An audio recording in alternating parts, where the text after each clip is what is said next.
Hello and welcome to the Claret and Blue podcast and Happy New Year. It's 2025 now as this video goes out. Not for you and me, Rob. Let's pretend a little bit, although it is only tomorrow. How's things, Rob? You okay?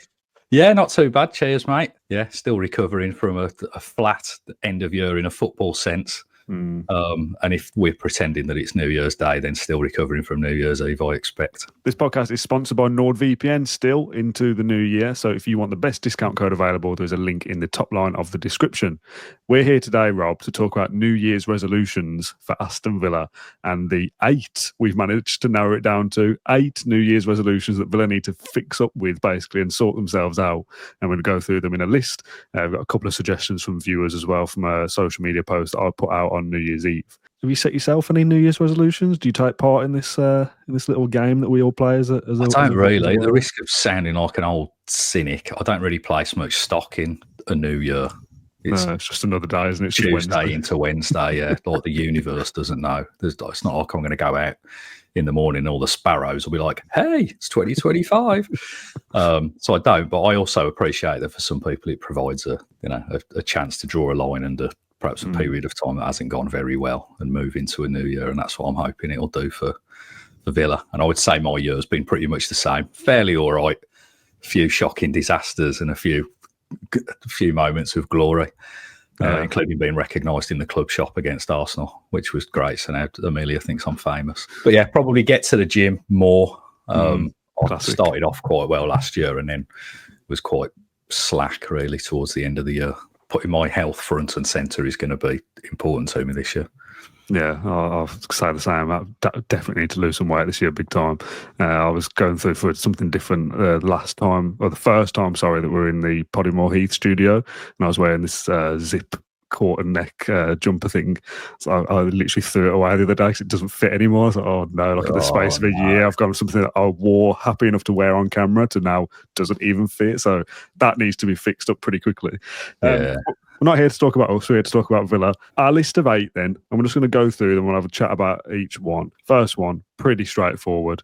Stop conceding early goals. The difference it makes, I feel like, and I haven't got the stats in front of me, so I'm sure somebody will correct me if I'm wrong, but last season we seemed to get off to a flyer quite often. Yeah. You come flying out of traps, especially at Villa Park, and score an early goal. And straight away then teams are on the back foot, and it's happening to us all too often. And by early, that's anything up to probably the 20th minute or so, especially at home. I think really we ought to be taking games by the scruff of the neck. And then away from home last season, we did a better job of frustrating people. That we've not really done a lot of that this season. I don't know. We seem to be approaching games with a bit of nonchalance at the start of a match where, we're straight in with the fancy flicks and mucking around at the back and whatever else. And it's like just either mount an attack and threaten the other team or frustrate the other team. Don't just show up as if we're playing against a team of kids. And that's what it feels like. It just feels a bit arrogant at the moment. I think a spin-off kind of point to this one, or a stat that I saw yesterday or the day before. I, again, don't have it in front of me, so I'm going to guess it, but I think it's about right, that we've conceded something like 11 or 12 goals from the opposition's first shot on target this season. Yeah. And that doesn't necessarily mean an early goal, because maybe their first shot doesn't come till the half an hour mark or whatever it is. But an opposition's first attack shouldn't lead to a goal 11 times or 12 times or however many it was in 19 games. That's really poor, isn't it? Some of it, we've had some really good goals scored against us, like Anthony Gordon at St James's Park. Alternatively, there's some where the first shot on target's been really deep into the game and it's just been such a high quality chance. And that's more frustrating for me. Something like the Anthony Gordon goal, I think even for the psychology of the fans and the players, okay, he scored an absolute belter. Yes, there's things we could have done better, but we dust ourselves off and got on with it, which to a certain extent we did really at the start of that game. I think other matches where we've just conceded really sloppy goals, and one that stood out for me for ages was Crystal Palace in the Cup, and I know that they weren't early goals, but in terms of the quality of chances that we gave up, I think they had 2 shots on target and beat us 2-1. And it's it's just not good enough. And it does speak to just the absolute quality of chances that we're giving the opposition. I did read another stat that the goals we've conceded compared to our XG against, for people that believe in that sort of thing, was completely out of kilter, like it was, I think, a couple of seasons ago in our favour, where we were scoring far more than we should have done. I think it's gone the opposite direction this season, where other teams are scoring against us far more than they should do. But I think some of the other resolutions that we're getting into should ladder up to helping us stop conceding early goals. I put a post out on social media saying, if you had to pick a New Year's resolution for Villa, what would you go for? And I've got a couple of them as honourable mentions that we'll go through at the end, but some of them were in the list that you and I put together for this anyway. Yeah. A lot of it was just like defend better, which is like, yeah, that's basically where all these things come down to. These 8 resolutions we've got, they could kind of be moulded into one resolution of like Villa just need to fix up at the back, because that's where most of our problems come from, which takes us nicely into resolution number 2, keep clean sheets. Is it so difficult to keep a clean sheet these days? Apparently it is, but it's bizarre. If I think of how poor we were when Gerrard departed and Emery came in, and then we went on that run and qualified for Europe, where teams just did not look like scoring against us. And Emi Martinez suddenly was like, he's got more clean sheets in the Premier League than any Villa goalkeeper ever, and whatever else was going on. It was just incredible. And then the start of last season, and I don't want to think that Torres being out and Mings coming in, which is the situation we're potentially looking at right now, he's going to fix everything. But because obviously correlation does not equal causation, if I've got that the right way around. It is New Year's Day after all. Since losing that commanding, not just central defender, but anybody commanding at the back, we've started conceding goals. And I think the opener against Brighton spoke to that. The opener against Leipzig spoke to that as well, where we've got defenders just letting the ball bounce on the edge of the 18-yard box and nobody's taking responsibility. Martinez is kind of coming out for it, not coming out for it. It seems like the players aren't quite sure what he's going to do. And then the defenders themselves, or is Carlos going to get it away, or is Konsa going to get it away? And it's all well and good saying the defence is changing up too often, Konsa's playing out of position, whatever else. Somebody has got to just get involved, take responsibility, and just deal with the ball. Yeah. Because too often it's just bouncing around within 20 yards of our goal, right in the middle, and nobody's sticking a head on it, getting their body in front of it, whatever else. Again, just screams of trying to be too clever, just like conceding the early goals. It's a fine balance, isn't it, by trying to tighten up too much and then losing any attacking impetus, which Villa don't have much of anyway in terms of actually scoring. Like, we create decent chances, but we're not clinical enough at the other end as well, which is probably something we'll end up talking about. But if you can have a solid foundation where you don't concede, you're going to give yourself a decent chance of getting some kind of points, aren't you? That's pretty obvious. And that's something that Villa absolutely have to sort in the coming days, never mind the rest of the year. We have to stop conceding so many sloppy goals and starting to keep clean sheets, and then you've got a chance. That's kind of where I am with Villa this season. We're not doing those simple things properly, and having a solid foundation would be a great starting point. Yeah, definitely. It runs right through the team, I think, in terms of the command and the authority on the pitch. I think we've talked previously about the strength of the players potentially and how they can get bullied. But I think some of that's mindset, and that's where we do miss a player like Duran, as much as he's only a kid. He's just not afraid of anybody, and he just gets, puts himself about. He makes life difficult for the opponents. I'd like to think Onana will grow into that player as well, that he will be able to become more of a presence in the midfield, just from the size of him. And we saw some clips on social media of him using some unpleasant words towards an opponent against Manchester City. So he's clearly got that nasty streak within him, but it's just lacking throughout the field. We seem to get bullied a lot, and when that happens, we turn to petulance instead of stepping up to the plate. Yeah. And I'd struggle to identify a single player outside of Mings. I think Duran's too young for it, really, at the moment, that steps up to the plate and he's like, right, come on then, bring it on. We'll go and drop it on people's toes. Yeah, that brings us nicely on to resolution number 3, which I've just simply put as stop being so soft, which might not be the best way of phrasing it, but I spoke about this on the post-match show for Brighton. Obviously, you've not had a chance to listen as I've recording this, so I'll make the point again in a better way than I did. I think it took me about 5 minutes to get through it last night. But basically, this kind of point that we've made before about Emery and the team being quite classy and not getting pulled into on-pitch squabbles or in the fourth official's ear or making noise in press conferences. And I think that is by and large a good thing. I want us to operate better than an Arteta, for example, who just seems to moan for the sake of moaning. But I think we've probably gone a little bit too far the other way, that we're too nice and we don't get dragged into things. The example that I gave against Brighton was that the red card for Duran against Newcastle, I think, is absolutely influenced by the way that Newcastle reacted on the pitch. The way Dubravka comes running over, giving it burn as well. I think obviously the crowd plays a part, and obviously Villa Park, if we feel a decision has gone against us, is going to be noisy. But you don't see our players doing that, I don't think. And some of that I think is a good thing, not to kind of get dragged into it. But if everyone else is doing it, I feel we're now at a stage of like, well, if you can't beat them, join them, then we've got to do those things as well. And we saw a little bit of that with Martinez going over to the screen for the VAR review against Brighton, kind of like gesticulating to the ref, like, come on, that is a penalty. Like, what are you playing at? Is kind of the feeling I got. I want to see a bit more of that. I want to see us make life difficult for the officials, for the opponent, by rather than just rolling over and kind of going, well, these things happen to us. Well, no, let's try and fight back against it. And we saw a little bit of that with Emery as well in the press conferences against Newcastle, Forest potentially. So Damian and Monchi's tweeting after the game about decisions as well, which, again, some of you might think, it's a bit small time or a bit tin pot or whatever, and it is a little bit.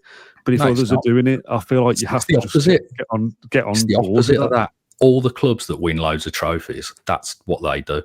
Yeah. So we've got a choice, and for me, and I think I've said it before, we've always been this nice team. Aston Villa, of you tell people you're on holiday and you tell people I support Aston Villa, and they're like, oh yeah, I like Villa. I don't want that. I want people to turn their nose at, not like Millwall, but to have that something about them of. Yeah, because you don't want to be like nasty and you're kind of getting involved with things for the sake of it and being petulant and hurting people and all that jazz. Yeah, like Rodgers against Newcastle going down that he'd been hit in the face and he hadn't. I don't want to see that level, but things like breaking up the play, bringing substitutions on at times to slow things down a little bit. When Mings went down against Brighton holding his calf, I'd have made a bit more of a deal of that. Drag it out a little bit, just slow the game down. And I think we're too quick to go, oh, no, come on, let's play on everybody. It's okay. We'll keep inviting pressure. At some stage, you have to take the sting out of it, and we don't see Villa do that. Yeah. I mean, I think the Rodgers one being a good example of the last couple of points that we've made, where rather than hit the deck, he's a big, strong lad. It still blows my mind seeing him run with the ball and people unable to stop him sometimes. And I just would have loved to have seen him just stand there and stare the guy out. Just, actually take control of a situation again, and I think that's probably what we're looking for and what we're talking about, is to just not be so passive with everything that we're doing. Take control a bit more often, making strong challenges, not dirty tackles, which we saw against Tottenham last season, where McGinn on the sideline got himself sent off with just a bizarre hack. Is actually getting stuck in, making a robust tackle. And again, what that does for the mentality of the team, the opponents, our fans, you can't speak enough for it, really. Subconsciously as well for officials, even though it shouldn't be a thing that they have any kind of bias towards any club. But I guarantee for a fact when you're at St James's and the crowd is on top of you, that is in your mindset as an official. We saw it, to be fair, with the second VAR decision at Villa Park. Like, there's a possibility where there is that kind of like, well, I've just not given a penalty. I can't not give another a couple of minutes later, possibly. But I would be thinking, like, in a game with Nottingham Forest, I know that if I up here, basically, like, the owner could be tweeting about me, like, Forest are against the officials, like maybe that kind of plays on my mind. With Villa, Emery's not going to say anything about me. Like, it doesn't matter what Villa do; they're not going to kick up a fuss. So I think that will play a part. Totally, and for me, it's more about trying to trying to get things right. It's not trying to cheat our way out of stuff. No. It's if the referee has to think twice about a decision, or a player has to think twice about getting stuck into one of our lads because the enforcers are going to show up around him or whatever else, then fine. If the referee thinks twice and still comes to the same decision, that's absolutely fine. But we just seem to make it too easy for people to walk all over us, really, to just do what they want. And I'd love to see a bit more spike and a bit more steel right the way throughout the club. Okay, let's go away from on pitch matters for a second. We'll come back to it, I'm sure, and talk about number 4, which is iron out our January plans. And before we get into the specifics of what that is, we first of all need to work out what are we going to do in January. Is there any room to manoeuvre with PSR? Do we need loans? Do we need to make a sign-in? Do we need to sell anybody? Can we sell anybody? Should we recall some of our loanees? Like, what do we do in January? This is now the month where there can be any business done. So before we get into what needs to be done specifically, just have a think about what the squad is. I think Emery said something a few weeks ago about we'll think about it when we get there.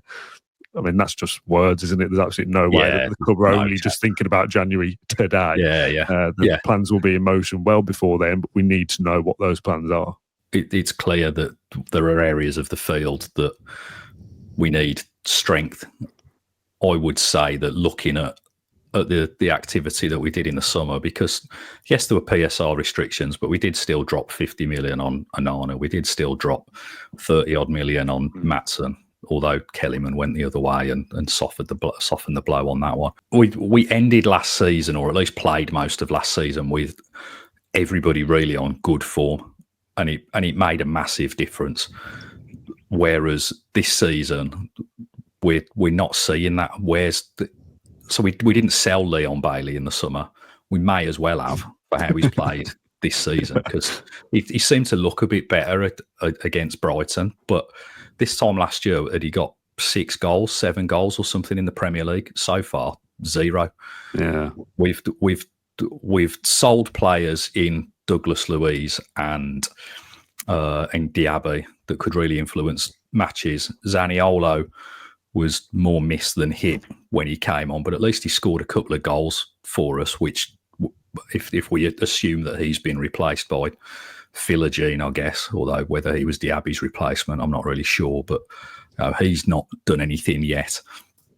Barkley's come in, who still looks like a sound signing, but he's certainly not Douglas Luiz. And with Onana, his form's been a bit patchy, his fitness has been patchy.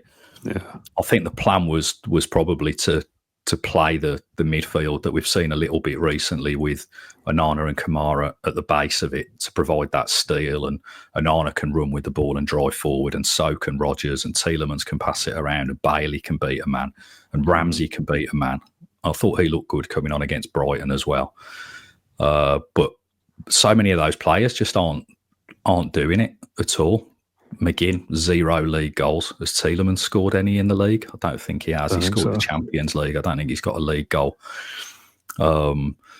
Obviously, Bailey's not scored a league goal. We've not got Diaby, so there's no league goals from him. We've not got Zaniolo, so there's no league goals from him. We're looking at basically Rodgers, Watkins and Duran to get the goals. And I know Watkins scored against Brighton with his probably the best penalty I've seen him take in a Villa shirt. But other than that, he got through. It was pretty much 1-on-1 and just seemed like a rabbit in the headlights. Wasn't quite ruthless enough. And as much as we can look at what do we need to do with the defence, last season we were just frightening teams into giving up. And we're not doing that now. Teams know that they can have a go at us because there's very little risk on the break. Bailey seems to have lost his pace. That's a massive issue. So we need pace. We need a right back. And really, we need more goals from all over the field, which I don't know if that's something that we can sign. But just that finishing seems so wayward. Yeah. 20 shots against Brighton, 4 on target. Which is funny, isn't it, really? Because overall, if you just kind of strip back everything and think what is Villa's issue, you don't think about goal scoring, really, because we're in games and we score goals. It's just not enough to win them. It's got 2 goals at Villa Park against Brighton and don't win the game. Like, that should be enough. obviously we've talked a lot about not being clinical enough or not being ruthless enough, but overall I wouldn't really think about going forward is the problem. It's absolutely the other way that's a problem. But you're absolutely right. Bailey to not score by the halfway mark is terrible. McGinn should have a couple by now as well. Tielemans has scored in the Champions League, but I'd expect a couple of goals from him at this stage as well. You need goals from all across the team. Your defenders as well should be chipping in with a couple throughout the season from set pieces. To be solely reliant on your forwards, which is, it's good that Duran has scored the goals he has, and Watkins is on 7 or 8. Rodgers has scored 5 or 6 potentially. Yeah. That's good. Obviously, that's good. That's a decent return so far, but you need help from the rest of the side, and so far that's not been there. Moving on to point number 5, or resolution number 5, you mentioned the word a couple of seconds ago, pace. Need more pace in the squad. Yeah. And whether that's something we can sort in the January window by any kind of acquisitions, or can you have a resolution for the whole year? I suppose you can, can't you? I'm thinking more so for the summer window. We kind of identify that we need that now, but we might not be able to fix it till the summer. But pace is such a dangerous thing in football. It's something that scares the opposition, knowing that, okay, well, might be able to squeeze Villa up here, but a long ball over the top is going to send prime Gabby Bonahor through on goal. Probably won't score, but there's the threat of that happening, so we need to sit back a little bit. Status as our leading all-time Premier League goal scorer would say. Well, yeah, true. But he should have had more, Rob. We all know that. But having pace is just something that, just as a defender, would make you nervous about what Villa can offer. And Watkins is quick-ish. Bailey should be quicker than he is. Rodgers is quick with the ball, but I wouldn't say he was fast. The fullbacks aren't particularly quick either, but you've got to have that kind of electrifying pace somewhere in the squad, and Villa, I don't really think have that anywhere. No, there's nowhere that if a player's got a bit of room, you think, right, he's away. And Bailey, I feel like since we signed him, that's been the case, even though in the Bundesliga he looks absolutely electric. Yeah. I'm not quite sure what's happened there, or whether defenders in the Bundesliga are just slower than they are in the injuries, Premier League. He came back after one of his injuries, and he just can't run now. Hopefully he'll recover from it. I guess only the medical team and himself will know, and he'll get some of that back. But I saw yesterday, albeit in a dubious source that we were linked with, Daniel Marlin from Dortmund, who is very, very quick and can finish chances. And it's not even just the thing about finishing the chances.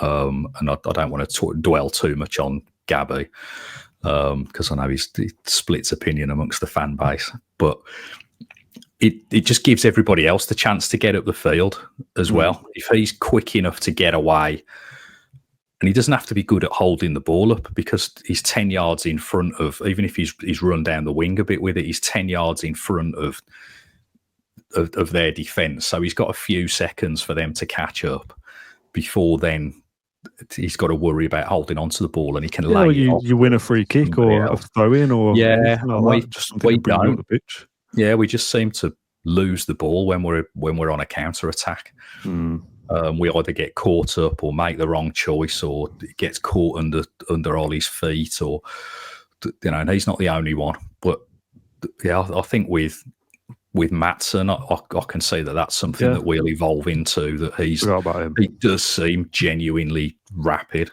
Yeah, and we just need more of that as well, because having one, as I've just said with Gabby, is fine, but the other players have got to be able to catch up to be able to create a chance. And how often do we see if a Villa player does get away on the counter attack, they're completely isolated, 1 against 3 or whatever else. Whereas back in the O'Neill days, when you'd got the likes of Ashley Young and whoever else getting forward as well, there were loads of opportunities. And I think you can see it with the teams that are at the top of the league and that we would aspire to be competing with.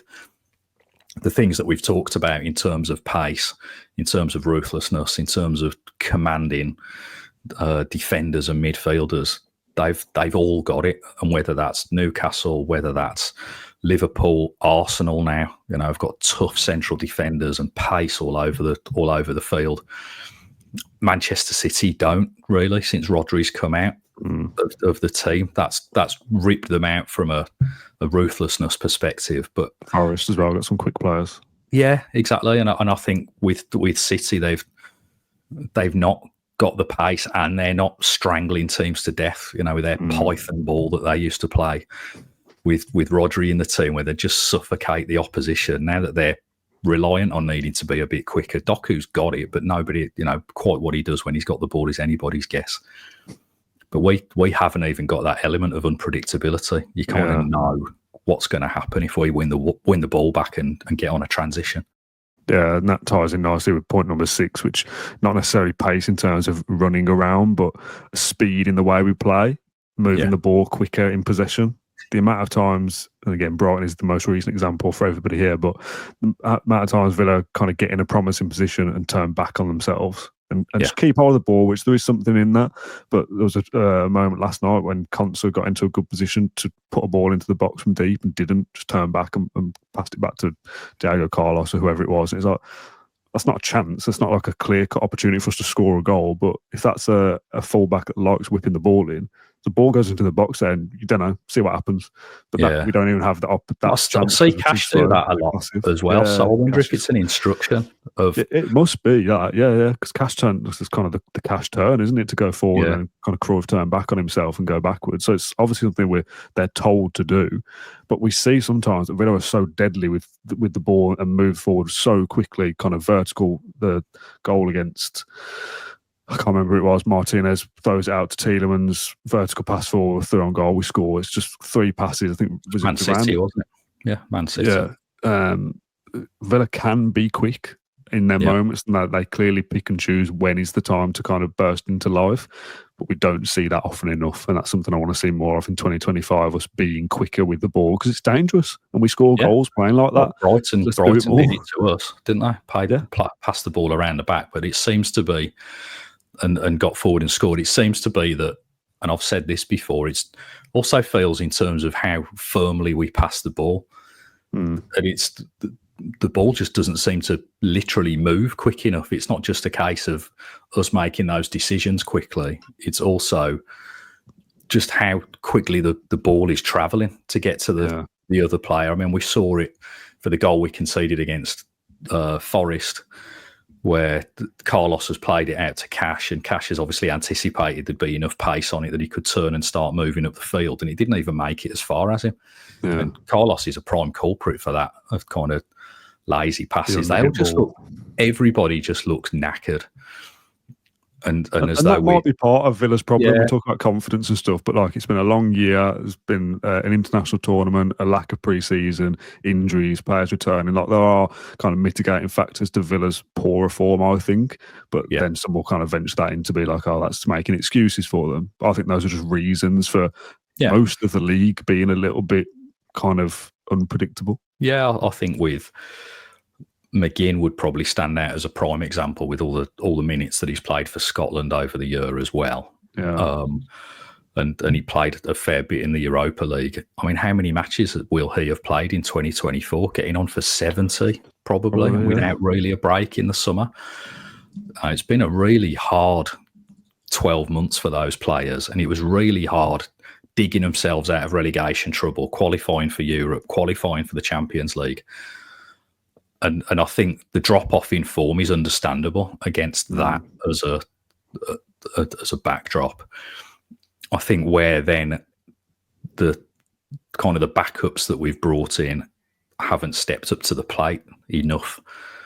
But I think you could make the argument that were they ever going to, replacing Diaby, who's got however many caps for France, with Philogene, who's, to all intents and purposes, a project. It was always going to be a gamble. Rodgers will blow hot and cold because of his age. Same with a good few of them. But yeah, we're still relying on probably the more senior, older players in the squad, albeit we haven't got many that are old, but that have played a lot of football in the last 18 months, 2.5 years. Yeah, to still keep going at full pelt. But I think moving the ball around quicker makes that a bit easier for us. Even as a kid, it was make the ball do the work. We tried to do that, but the decision making just seems too slow. And I think that's the point that you're making, isn't it? Of move the ball quicker is just know where it's going to go next before you get it. Whereas we seem to want to trap it, look around, roll it back to Martinez. He'll roll it across to the other central defender. It's can we cut out some of the extra passes and just get the ball where it needs to be a bit quicker? Yeah, kill games, score goals in the first half, kill the game, and then you can kind of rest during the game with a lead rather than try and fight your way back into it. Very quick Google and a bit of addition on the spot.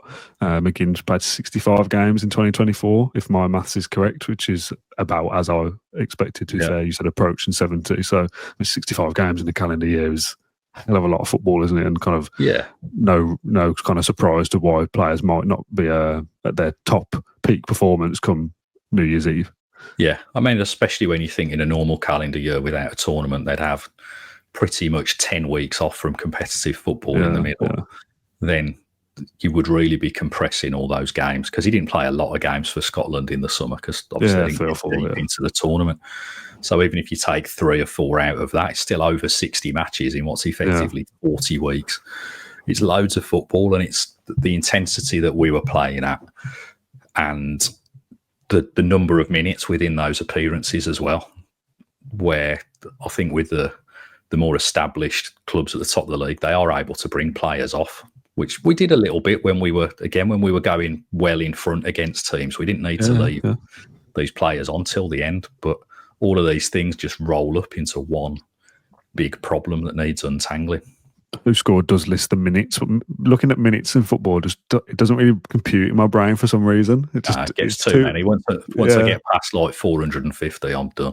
Yeah, it's like 3,000 minutes. So I don't know. What is that? It sounds like a lot. Yeah, okay, let's just go with that. The final 2 resolutions I'm going to group together because they're a similar theme, but this is number 7 and number 8. Actually close down players in our defensive third would be quite useful. And at number 8, finally, stop passing the ball directly to the opposition and conceding chances / goals, aka just clear it sometimes. Also might be quite useful. Yeah, and again, it comes back to what we were saying right at the start of taking responsibility, isn't it? Closing players down, and doing it in the right way. I think where I guess there's a lot of recency bias in talking about the Brighton match, but Carlos just seemed to follow NC so into the midfield. Yeah, just jump in and leave space. Yeah, and it's not so much that in terms of closing players down. It's just not constantly letting people get a shot off against us. Be interesting to know how many goals teams have scored against us from the edge of the penalty area, from kind of 18 to 25 yards. 30 yards is a worldie, and fair play to anybody that's sticking one of them past Martinez. But we had Tariq Lamptey scored from the edge of the box against us, against Brighton. Yeah, we've had some players who aren't really known for scoring goals from the edge of the box. Aren't really known for scoring goals, but certainly from the edge of the box, scoring those types of goals against us because they're just given so much space. What was the goal when Onana passed it straight out and it didn't close him down? It was only a couple of games ago. Newcastle, potentially. Yeah, Newcastle. It was Newcastle, yeah. It was Newcastle. And Onana gives it away, and we just back off and go on then. It's like the internal dialogue is, go on, just have a go. Here's the ball, you have a go. It's it's so strange. Hopefully you'll put it over like we normally do. Yeah, we seem to make scoring goals look hard this season and make it too easy for the opposition. And I think there is a fair amount of value in saying sometimes you have just got to put your foot through it. That's giving possession away, and maybe they're going to come back onto us and the pressure is relentless, but we'll deal with that in a sec. We'll deal with that second phase in a minute. First of all, let's just get rid of the danger and kind of reset ourselves. We're too kind of cute to go, we'll just ping this out to the fullback or whatever, and you invite pressure on yourself anyway, but 50 yards nearer your goal, just punt it away sometimes. That's okay. Yeah, you think how quickly Premier League footballers think, and giving them that extra half a second even to size up a chance from distance or even size up a pass in the final third, it makes all the difference that they can see it and play it. If you close down Tielemans, there's a lot less chance he's going to do some damage. If you give him the slightest bit of space, he will carve teams open. And that's exactly what we're doing to people and giving them that chance to just do what they want really within within our defensive third, and it's not good. I think a big part of what we've talked about is just to be a bit more aggressive and a bit more ruthless, whether that's in attacking teams or defending our own goal. We seem to have become quite passive as the year's gone on. Yeah, just checking now, about 50 replies I've had to my post on social media. The vast majority of things are just like as simple as learn how to defend. So hopefully people have enjoyed this episode, because the list of 8 we've had are basically along the lines of what 10,000 likes on this one. I'm going to be fuming.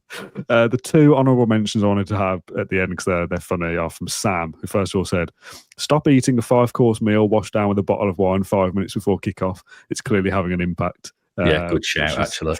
Absolutely true. Far too sluggish from the off. Although we scored straight after half time against Brighton, so I want to see more of that, please. That was good work. Yeah. Perhaps the chef didn't bring the roast potatoes out at half time.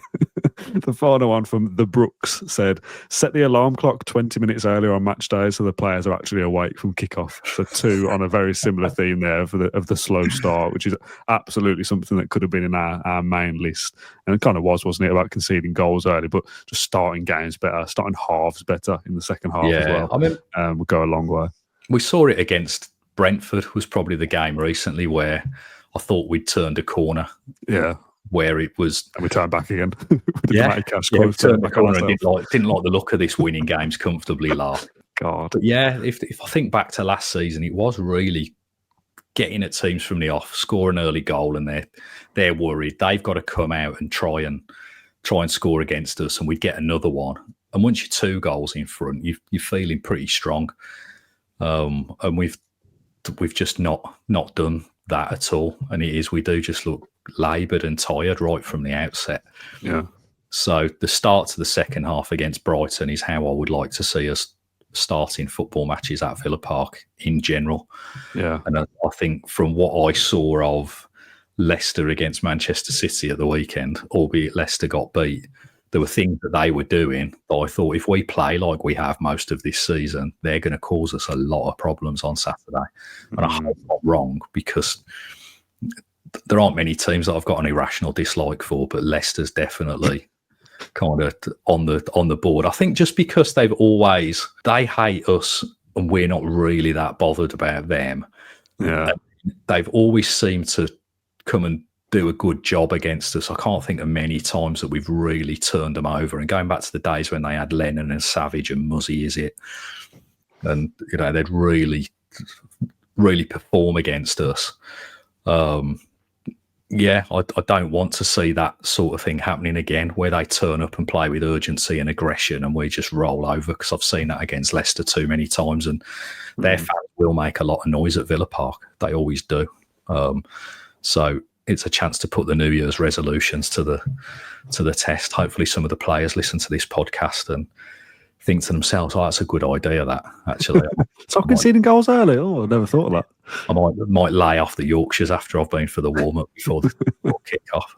I'll tell you what, though, as bad as it might feel for Villa sometimes, at least we're not 2024/2025 Manchester United, who are being talked about as, are they in relegation trouble? Which, if there's anything I'd like to see in 2025, it's Man United in the Championship. Oh, that'd be lovely, wouldn't it? Oh, it would be great. I mean, something I wouldn't necessarily ask you or say myself, because we get flan for it, but I think in the comments it'd be interesting.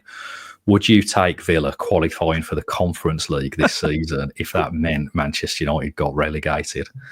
I think I probably would, to be honest. I thought Man United in the second tier is too good to resist. I think been the bane of everybody's existence for the last 30 years, haven't they? So to get them down so being a child of the 90s myself, and just growing up where so many kids that I went to school with should have been Villa supporters and weren't. Yeah. It would fill me with delight. But and it also made a good season anyway, Rob, as we all know. So it's a decent run. Yeah, exactly. You get to play teams you've never heard of. But I think, although I've said that in jest, I think just qualifying for Europe again, and I would have said this at the start of the season. I hope somebody go and dig up a tweet or something now. Champions League or bust, says Rob Warner. Yeah. I'd have taken European qualification again. I think mostly we are mirroring what Newcastle have done, but 12 months behind, really, where Howe came in and pushed them up the table, and then they qualified for the Champions League, and then they had a difficult season. Now they're back on it. I feel like we seem to be mirroring that. I'd like to see what we can learn from what they've been through. But yeah, I think us, ideally not the Conference League. I'd like us to at least get into the Europa League, just from a prestige standpoint. I mean, what's funny is you say like Newcastle are back on it, which I agree with. They're better this year than they were last year. They're only still 3 points ahead of us. Yeah, which we they're in a potential Champions League place. A week ago. Exactly. Yeah. So like it's still very tight, and I still feel relatively confident that Villa will qualify for Europe this season. But everything that we've spoke about for the last 40 minutes or so has to be put right ASAP for Villa to do that. If we're still talking about conceding goals early come April, obviously we're not going to be in contention for Europe. But Emery will be fully aware, if he's listening, he'll know all these things anyway. They've just got to find a way to fix them as soon as possible for Villa to turn a corner, because it can be done. It just needs a bit of work. And Villa at the moment, if you had to say Villa will be on this form now for the rest of the season, I don't think we would finish in Europe because we're too inconsistent. But we only need to fix a couple of small things, it probably feels like, to all of a sudden go, okay, well, we can string a couple of wins here and we might lose one, but then we'll win the next three. And all of a sudden you're right in that conversation. And as it stands now, we're not a million miles away, having had a pretty average 2024, which in some ways fills me with confidence that if we get better, there's kind of a pot of gold to be had there in terms of Champions League qualification or Europa League. And like you say, with the performance over the first half of the season, if we hadn't conceded the late goal last night, or late-ish, if we hadn't conceded the late goal against Bournemouth, then we're in front of Newcastle. There's 4 more points. The 2 goals against Forest. If we won last night, they'd have been 6 points ahead of us. That's reversing that result, isn't it? And we'd be level on points. Like the amazing Nottingham Forest would be level on points. We've given a couple. I know it's if, buts, and maybes, and people don't like that. But Villa aren't a million miles away. We're not Tottenham or we're not Man United, sat on 22 points or something in the bottom half of the table. Looking like where's their next win coming from. We're still in the conversation, having not played well. I think that's a pretty good thing, all things considered, because really, if the league was as it was 10 years ago, we'd probably be cut adrift by this point on the performances that we've had from the top 6, because your Chelsea and your Liverpool and your Arsenal, Man United, Man City would just be, well, they're the top 6. Villa are already probably too far away from that standard, whereas as it stands tonight, we're not that far away. Definitely, and I think that's important to bear in mind, and that's the thing with New Year's resolutions, isn't it, Dan? That it's not always something dramatic that needs to be fixed, and it's important not to be too hard on yourself if you're looking at the new year with things that you want to improve about yourself. Sometimes it's a few little tweaks that all ladder up to something a lot bigger and more important, and we know that this can be fixed because they're all really things that Emery fixed when he first came into the club. All these things are things that we were doing wrong then, obviously a lot worse because we were right down the bottom end of the table. So it's not impossible, and it is just part of the journey that we're on as we move forward as a club. We are going to continue to buy better players that are more used to winning and more used to taking on responsibility and more used to playing twice a week. All this sort of stuff, and things will continue to improve. The club is in the right direction. It's just the progress right now is slower than it has been since Emery came in, and it can feel like we're going in reverse, whereas in reality, look at the squad of players. The weekend, we're potentially playing a back 5 that Gerrard was picking. Realistically, we're still performing perhaps better than the sum of our individual parts. Well, Rob, we'll call it a day there. Thank you very much for joining me on New Year's Day, taking time out of your hungover New Year's Day morning to film this podcast. Very much appreciate it. Thanks to everyone who watched along or listened to the episode as well. If you got this far, I want to hear your personal New Year's resolutions in the comments rather than your ones for Villa, because I think we'll have covered everything, to be perfectly honest. I want to hear what you're up to in the new year. The first episode of the Claret and Blue podcast in 2025. Plenty more to come from us throughout the year, hopefully with some Aston Villa wins sprinkled along the way as well. Thank you for watching or listening, and we'll see you on Friday or Saturday. Bye-bye.